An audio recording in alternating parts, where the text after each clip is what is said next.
Hello, good people. Before we get started, it would really help this channel out if you would click that subscribe button and remember to leave a like on this video. And with that being said, let's get started. So today we're going to be taking a look at a film called Manos, The Hands of Fate. And if you're unaware, Manos means hands in Spanish. So the title of the movie is Hands, The Hands of Fate. The movie was made in 1966 and it's widely regarded as one of the worst films ever made. So I just watched this movie, and I've got to hand it to them. This one is so bad it's good. But don't take my word for it. Let's check this baby out. So the movie starts off with our main characters turning into a scenic overview of beautiful El Paso, Texas, using their arm as a turn signal for some reason. And one of the first things you'll notice about this movie is the audio was recorded separately from the video. So absolutely nothing that these characters say matches up with their mouth movements whatsoever. We should be pretty close right now. The agent said it was about 12 miles from Highway 10, and that was Highway 10 back there. But you know, we should have asked for better directions at the last gas station. Listen, I've never gotten us lost before. So I guess the purpose of this scene is to set up the main character as a typical dad. He doesn't want to take directions from anybody, he's confident he knows where he's going. But the whole scene comes off as a little weird and pointless because they could have had this conversation while they were driving. And there's these weird long gaps between characters' dialogue, and the music is just way too loud. Also, the voiceover for this little girl is really creepy. Mommy, I'm cold. Mother, I'm cold, and there are wolves after me. And next we have a 33-second scene of the back of this lady's head. Now that's better, baby. Why don't we sing a song to help pass the time? So this scene was useless. Screw it, let's sing around. Row, row, row your boat gently down the stream. Row, row, row your boat gently down the stream. Merrily, merrily, merrily, merrily, life is but a dream. Merrily, merrily, merrily, merrily, life is Down but the a stream. dream. Merrily, merrily, merrily, merrily. Hold the phone, fellas, we've got a title drop, along with more of the same ridiculous smooth jazz. And what's this? Our heroes are being pulled over by the police?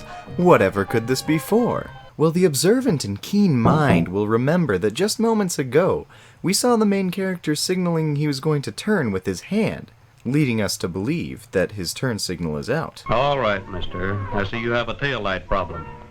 No excuse. Running late, first vacation, kid getting tired. Did he just say that this is his first vacation? The dude's like 45 or something. You'd think he'd been on some vacations before, but he's saying, No excuse. Running late, first vacation, kid getting tired. okay? What? That's too bad. Oh, can't you give us a break, officer? Well, all right, all right. So the cop takes pity on our main character, since he has never before been on a vacation, and what follows is a 1.5-minute long music video set to scenes of boring as hell Texas, which I've sped up for your viewing pleasure.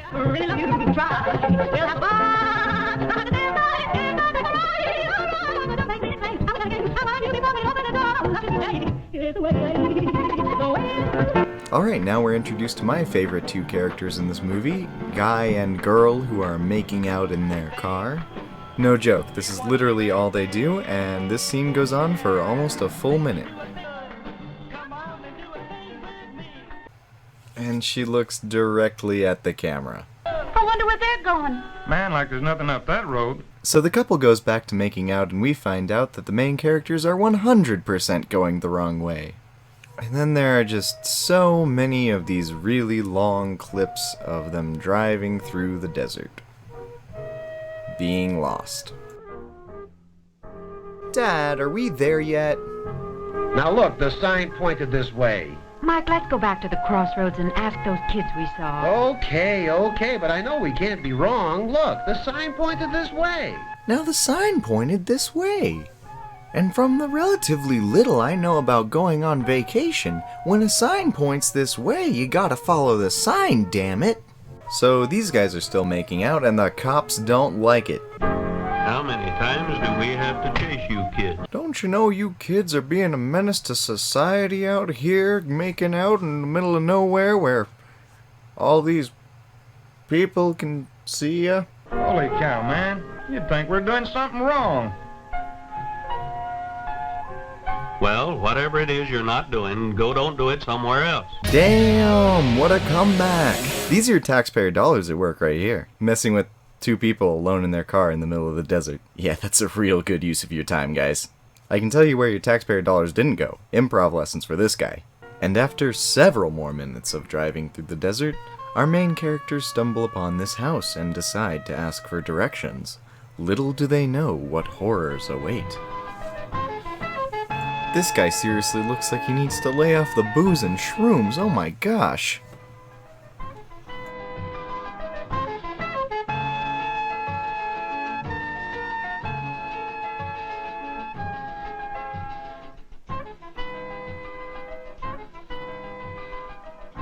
And she fell in love instantly. I am Torgo. I take care of the place while the master is away. Finally, someone says their name. Oh, Torgo. What a lovely name. But the child, I'm not sure the master would approve. The master doesn't like children. I want to remind you, Torgo said all of this unprompted. This is how he greets people. We only want to know where Valley Lodge is. Which way do we go? There is no place like that around here. Okay, now would be the time to say, alright, thanks, hop in your car and leave. But do the main characters do that? No! Mike, I'm scared. It's getting dark. She says as she squints into the sun. Well, Torgo, which way is out of here? There is no way out of here. It will be dark soon. There is no way out of here. No way out? Makes sense, that sounds right. Maybe we could stay the night then? Well, how about it, Torgo? Can we spend the night here? No, Well, I don't know what else we can do. So the dad decides his family's going to stay there for the night, despite his wife's pleas to leave, and despite Torgo's obvious discomfort with the entire situation. Everyone stands around for a really long time, and then the daughter makes some weird pterodactyl noises to intimidate Torgo into letting them stay. Well, Torgo, in or out? And finally, Torgo begrudgingly decides to let them stay. Very well. The master will be very disturbed. Alright, shoo, get in that stranger's house. I'll get the luggage.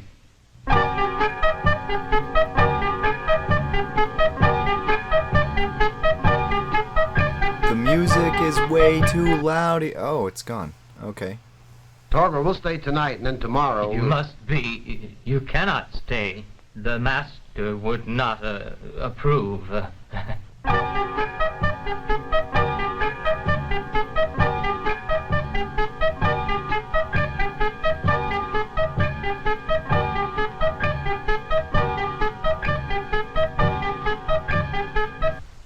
I love this so much. I love that they chose to show Torgo's goofy hobble back to the house. I love that they chose to give Torgo's hobbling its own theme music. Also, this dad is just bizarre in his way that he goes about doing anything. Case in point, the way he shows his wife this painting. Look at this.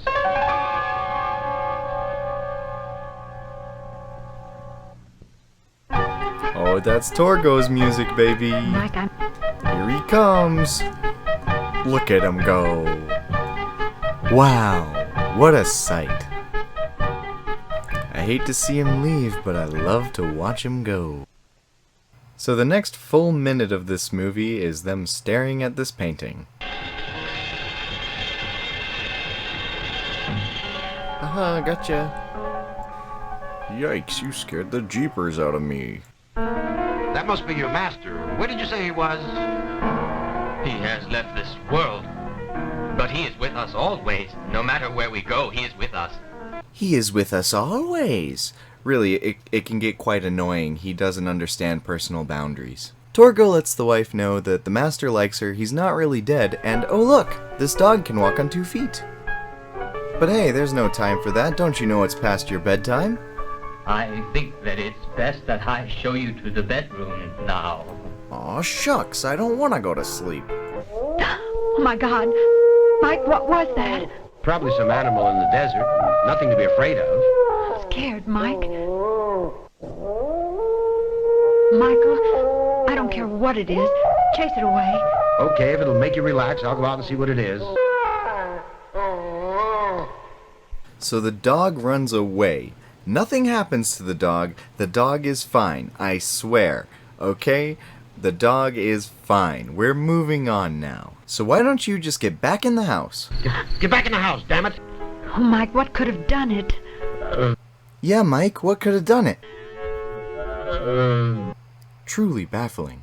Mike, I want to leave this place. Now. Okay, honey, we'll leave right away. Where the hell is that caretaker? Torgo! Did you want me? We're leaving. Would you mind putting the luggage back in the car? This guy's nuts. As you wish. Right now. Fast, damn it, fast! Dear Lord, he is so mean to Torgo. Up to this point, he's just been a cripple who's reluctantly let you into his house. Come on, man. But the car doesn't start anyway, so I guess they're staying. And while the father works on the car outside, Torgo's inside flirting with his wife. And I gotta say, Torgo really knows how to put the moves on a lady. Smooth, Torgo. Real smooth. Oh shit, she's not into it. Mission abort, mission abort. Don't you ever try that again, you beast! Mike! Oh, maybe it's the spark plugs. Carburetor, maybe? Headlight fluid, perhaps? Where in the world can he be? Mike! Oh my gosh, she is so overdramatic. And she knows her husband is out of the car. Also, if she wanted to get out of the situation, she can easily outpace Torgo. I mean, come on. The guy hobbles slower than a drunken tortoise. I mean, really. Forgive me, madam. I meant no harm. Just wait till I tell my husband. Yeah, just wait till she tells her husband, then you'll be in for it. She's never gonna forgive you. I meant no harm, madam. I'll protect you. Very well. I won't tell my husband. Oh, I guess you're in the clear. But make sure it doesn't happen again. I'll be watching you, Torgo. You little rascal. Hey, Maggie, the damn car won't start. Where the heck could she be? Margaret? She couldn't possibly be in another room or anything. Damn car won't start. Hey, Torgo, where's the phone? There is none, sir. The master doesn't approve. The nearest phone is at the crossroads. That's 10 miles. Hold on a second there, Torgo. When they first got here, you said that there was no way out of here. But now you're saying the nearest phone is at the crossroads, which is 10 miles away. Which is it, Torgo? Is there a way out of here or not? 10 miles? Might as well be 10,000 miles. Easy, honey. It won't help to get mad. You darn hypocrite. As if you didn't lose your temper with Torgo for no gosh darn reason. The master won't mind you staying tonight. I'll just bring the bags back to the room. So, with nothing better to do, Michael and Margaret go back to staring at that same painting for a while, talking about their daughter as if she isn't right behind them, and then they freak out because they have absolutely no concept of object permanence. I hope so, darling. I sure hope so. She's my baby. She'll understand. Say, where is she? Oh, my God! Michael! Oh my God. And now we learn that Mike and Margaret are the world's worst hide-and-go-seek players. She's probably playing hide and seek. Okay, Debbie, we see you. Come out, wherever you are. Maybe she slipped into one of the rooms. Debbie? Debbie! Debbie? Great work there, Margaret. You really are thorough. Anyone in there? No? Okay. I'll look somewhere else. Torgo, have you seen Debbie? No? She's gone. So after a very long time, they end up finding the creepy girl outside with the creepy dog from the creepy painting, and long story short, she uses her unintelligible noises to lead them Lassie style to the strange cult ceremony site. This movie's making lots of sense, right? Good, I thought so. Now strap in. Wouldn't you know it, it's a cult. It's a hand cult out in the middle of the desert where they collect women for this weird guy. Mike, it's horrible. Let's get out of here. Let's go. Get in the bedroom and lock yourself in. I'm going to find Torgo. He's got some explaining to do. Hurry, please, hurry. That's one thing you could do. Yeah. You know, hear me out here, but you could leave and just walk down the road. Think about it for me.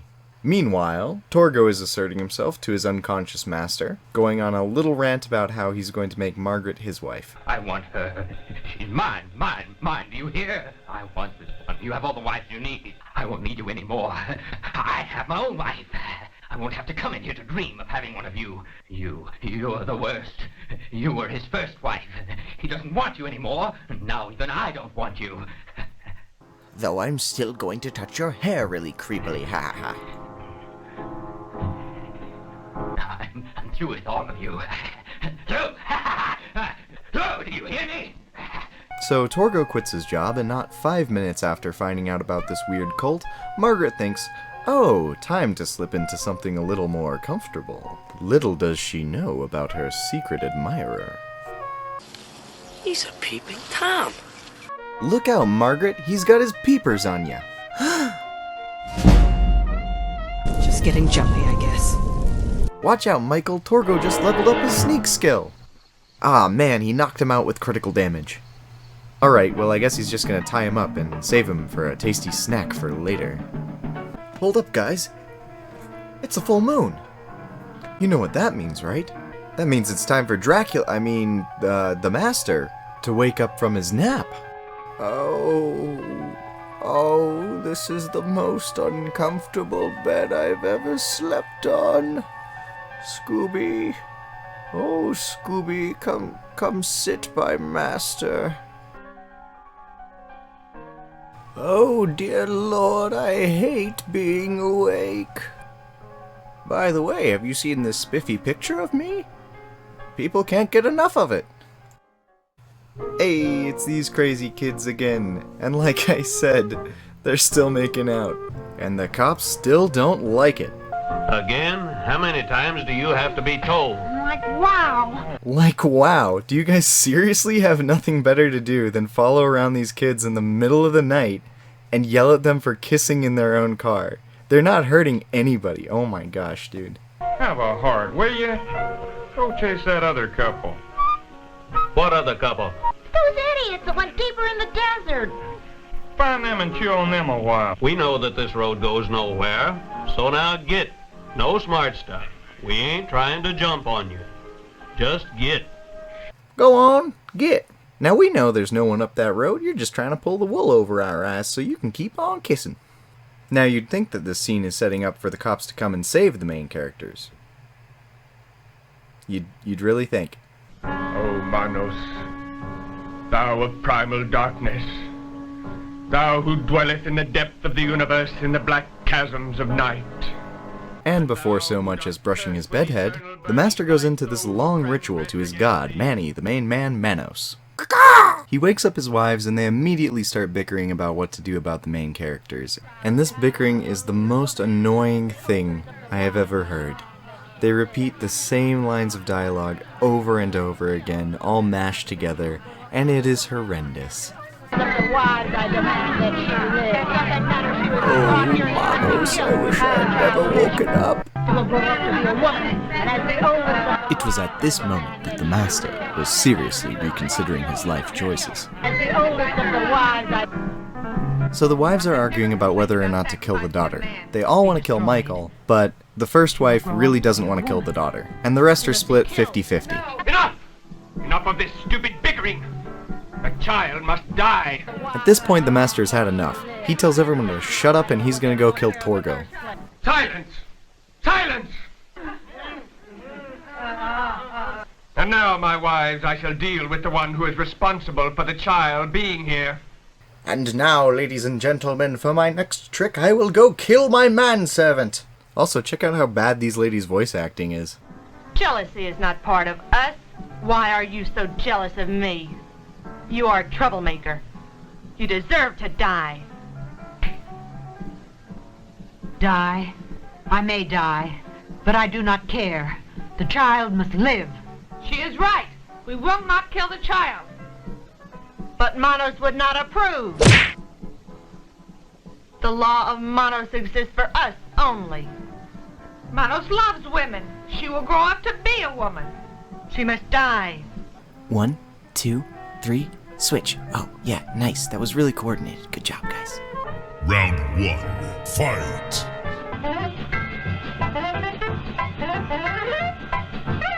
So this goes on for a while and accomplishes absolutely nothing. Let's go see what Torgo's up to.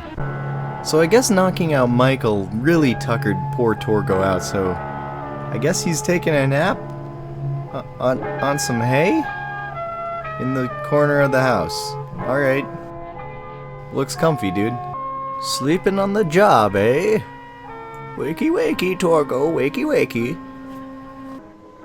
You have failed us, Torgo. For this you must die. But first we must compete in a staring contest. Oh, not a staring contest? Yes, Torgo, a staring contest. But I'm really bad at staring contests. Ha! You blinked! I win, Torgo! I win! Oof, darn, you got me. Oh yes, I've still got my perfect peepers. No one shall ever defeat me in a staring contest.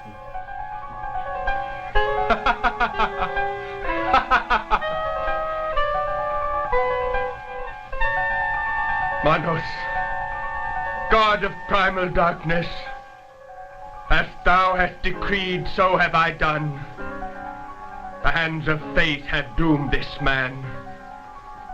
Thy will is done. Round 2. Fight! The women are fighting! Wait for me, Master. I want a rematch.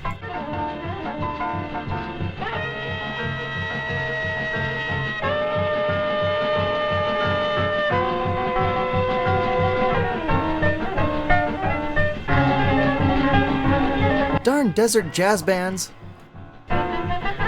Please, God. Stop that horrible music. Why, good evening, madam. What foolishness is this? Fuck you in particular. There you are. She is the one. She has upset all of our plans. This foolishness must stop. You have caused enough trouble. As soon as we have disposed of Torgo, we shall take care of you. I've been telling her she's got to quit this foolishness, man. I knew it was going to get her killed one of these days. What a shame. Seize her and prepare her for sacrifice. Well done, my wives. The will of Manos shall be served.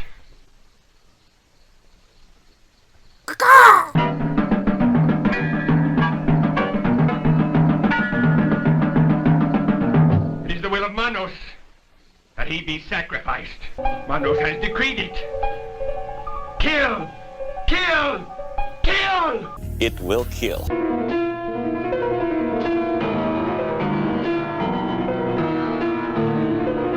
Looks like nobody ever taught these women how to kill. They just play with his face a lot. It's kind of creepy. See, even she thinks this is a cringeworthy attempted murder. Enough! The ceremony is done. Get off of here. So the master uses the force to get Torgo up on his feet again and then dares him to touch this hand statue.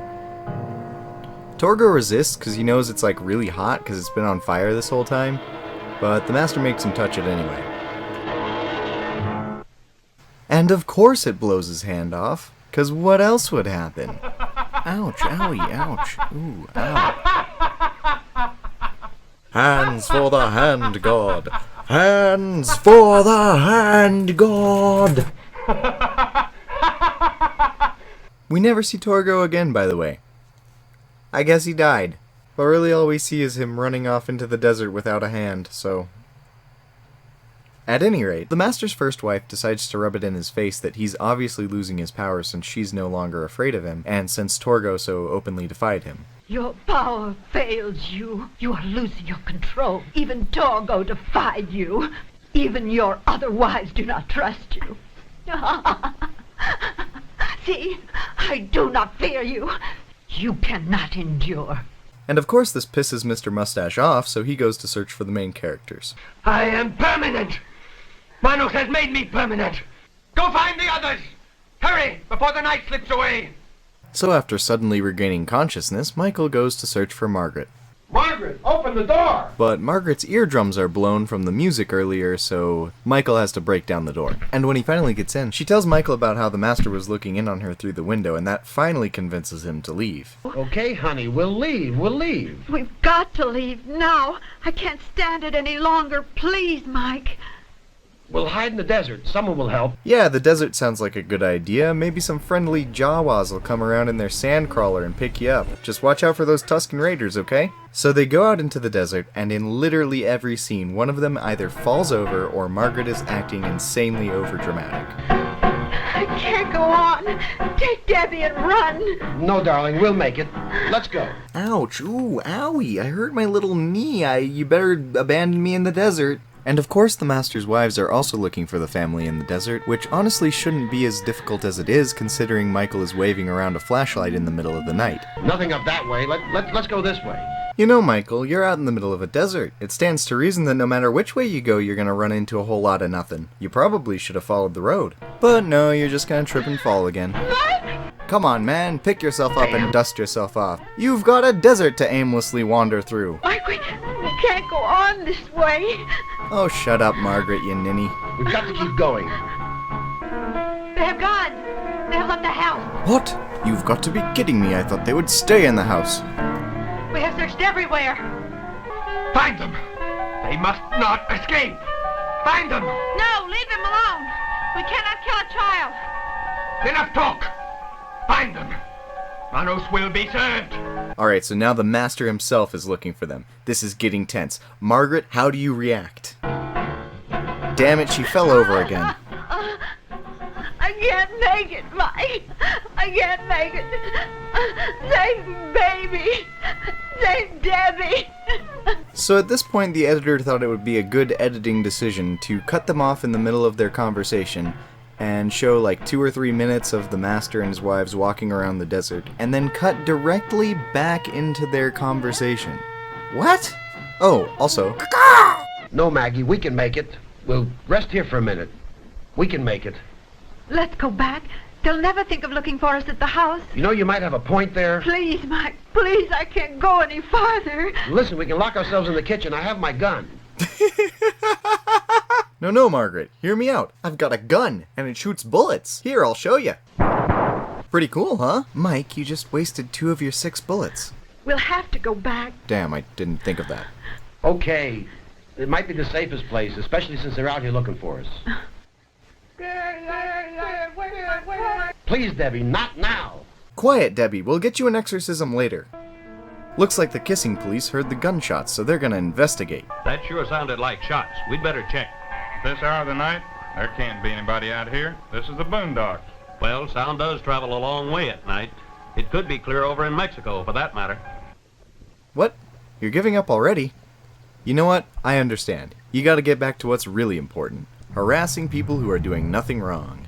Here we go. It's the final confrontation, and Michael has his gun. But wait, the master has his dog. Let's see what the dog has to say. Well, if you ask me, so far this movie has been full of plot holes and poor execution. Personally, I would just like to go for a walk and have a treat. But at any rate, let's get on with it. Michael, stop shooting bullets at nothing! You've got a very limited supply of those! Now, I don't know if this is a continuity error or just the movie trying to imply that the master isn't really there, but only actually there in the main characters' minds. However, this isn't clear to the audience at all, so how am I to know? Michael, is it? I see you're here for a staring contest. Why don't you stare down the barrel of my gun? Ha! You fool! Not even guns can defeat me in a staring contest. Alright, well, it seems like a rather peaceful yet rainy morning. I wonder what these girls are up to. Sure is good to get away. Damn the rain. Vacations are fine, but this one should be great. Yeah, the gang's coming up for the weekend. What a blast. She seems excited. I hope this wasn't their first vacation like Michael's.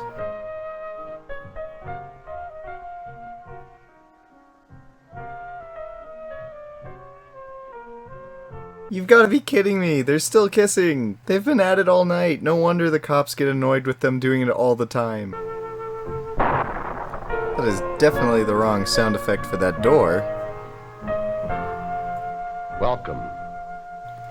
Oh, and here's the twist ending. They've all been indoctrinated into the cult. Margaret and I guess Debbie too are now wives, and Michael is the new Torgo. I am Michael.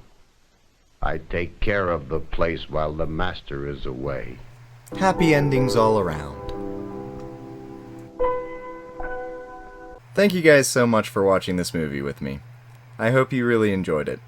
This video took way longer than I had anticipated to make, so I would really appreciate it if you liked this video and subscribed to my channel, in order to supply my brain with dopamine, allowing me to make more videos for you. 1 like equals 1 dopamine to my brain. Oh yeah, and while you're here, why don't you check out one of these other cool videos?